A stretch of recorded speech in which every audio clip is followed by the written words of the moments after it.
If you don't have enough B1, okay, you are going to be in a constant state of restlessness. You're not going to have this calmness. You're going to have maybe restless leg syndrome. You're going to have hyperactivity, especially if you're a child, and you're definitely not going to be able to think that well. But it's going to be mainly related to the brain's energy. So vitamin B1 is one of the most important vitamins to counter this attention deficit, okay? Nutritional yeast is a good source, or find a natural B1. The next most important nutrient is magnesium. Magnesium is necessary to make energy in the brain, or ATP. It's also necessary to calm the brain if you have this hyperactivity. And you get magnesium from leafy greens. How many kids consume enough vegetables? Well, it's very, very few and far in between. But in one study, over 58% of children that had ADHD actually had a magnesium deficiency, which is quite interesting because if you have a blood deficiency of magnesium, you are very, very deficient. Most of the magnesium is not in the blood, it's inside the cell. And so it will show up as a deficiency in the blood when the cell is severely deficient. And the next most important nutrient deficiency to consider is potassium. If you are deficient in potassium, because of course you're not consuming enough vegetables, because vegetables really give you potassium and magnesium, you're going to have a difficult time filtering out sensory information or sensory overload.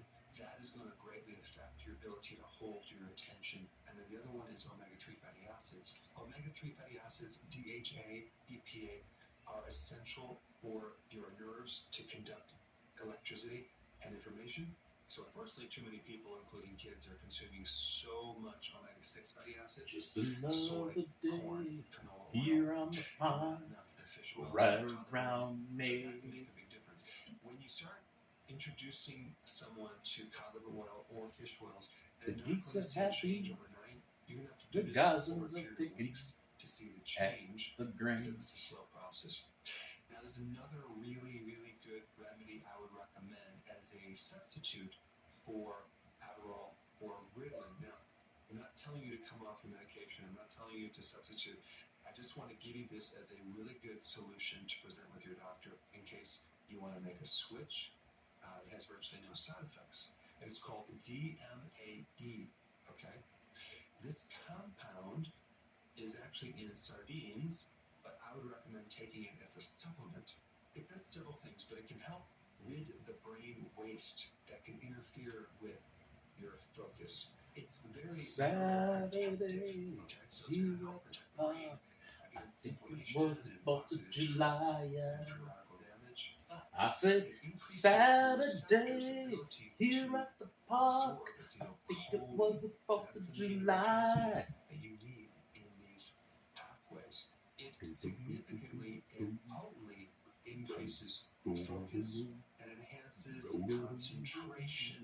So DMAE is what I would recommend as a supplement of choice if you have ADD or ADHD. Now, you're probably also going to notice you're going to sleep a little bit better, and your vision might be a little bit better because it actually gets rid of certain wastes that can interfere with your retina, which is an extension of your brain. Okay, number two, get on a ketogenic diet, do intermittent fasting if you haven't already done that before, and then B1, magnesium, potassium, okay, and omega-3 fatty acids. You can get your magnesium and your potassium from leafy greens in larger quantities. And the next most important video for you to watch will be on how to get started on the healthy.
your nature.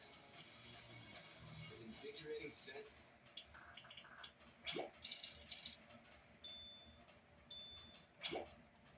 In my experience, spiritual awakening doesn't happen in a linear line where one phase happens after the next.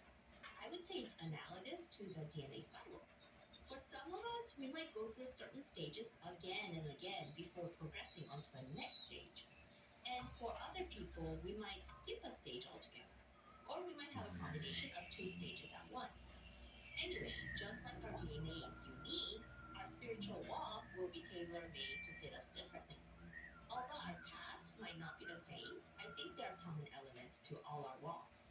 So in this video, I wanted to share with you the 5 spiritual awakening stages that I went through, and hopefully you will see some similarities with your own. Stage number 1, unconsciousness. At this stage, you are mostly unconscious, which means that you'll be operating life deeply within your ego. There isn't enough space between you and your ego. So you think you are your thoughts and your emotions. You essentially don't have much control over yourself, so you can't help but be defensive. Be angry, be mean, be cynical, negative, self-destructive, and whatever.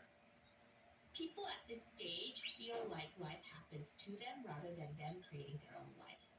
And so at this stage, they might live life in a very reactive way.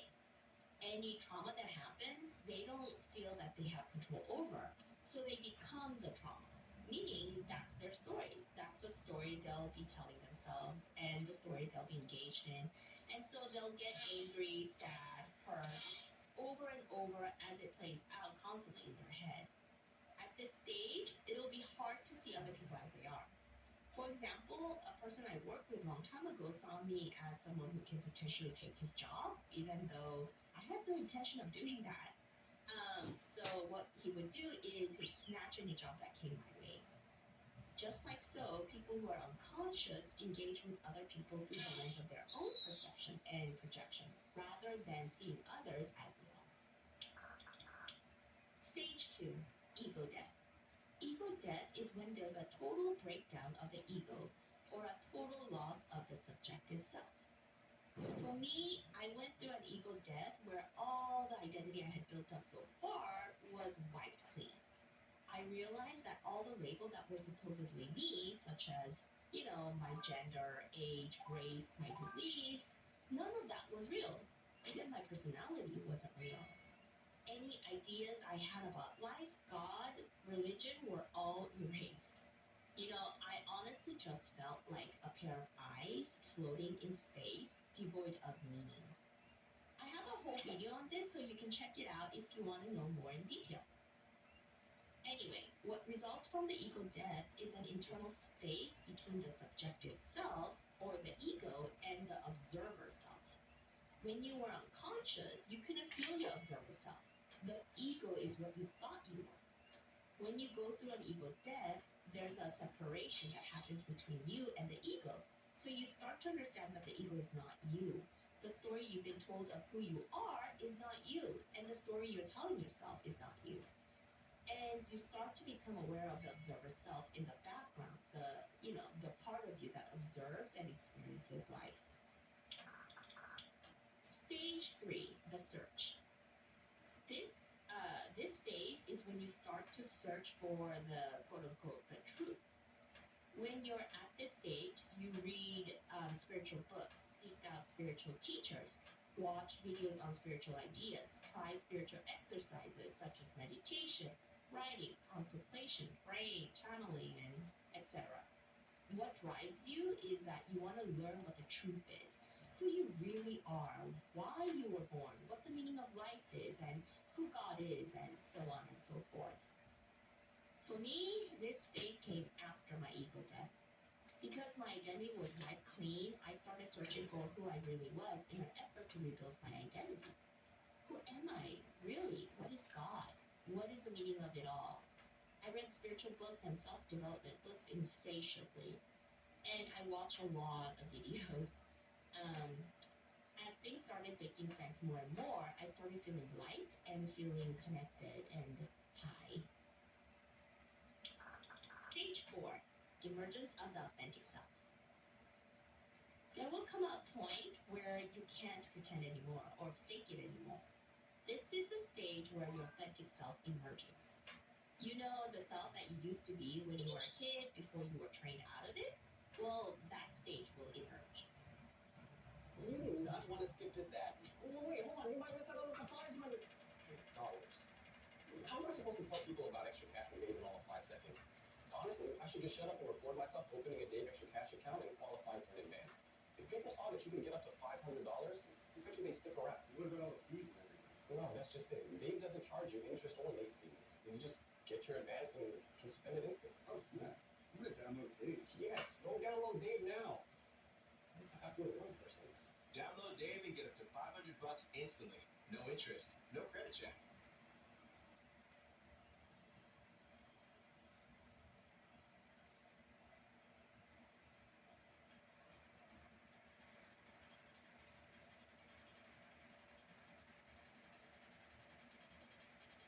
Hi, excuse me, Miss, hello.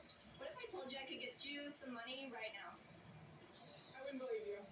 Okay, let's get out your phone, download the app called Bridget. You'll find that you can no longer repress your voice. You'll find yourself having no tolerance for unbalanced relationships. And if you have a job that doesn't resonate, well, that'll probably go out of your life. For me, at this stage, I quit my corporate job because it became too painful for me to fake it anymore. I was so painfully aware that the job wasn't for me. So,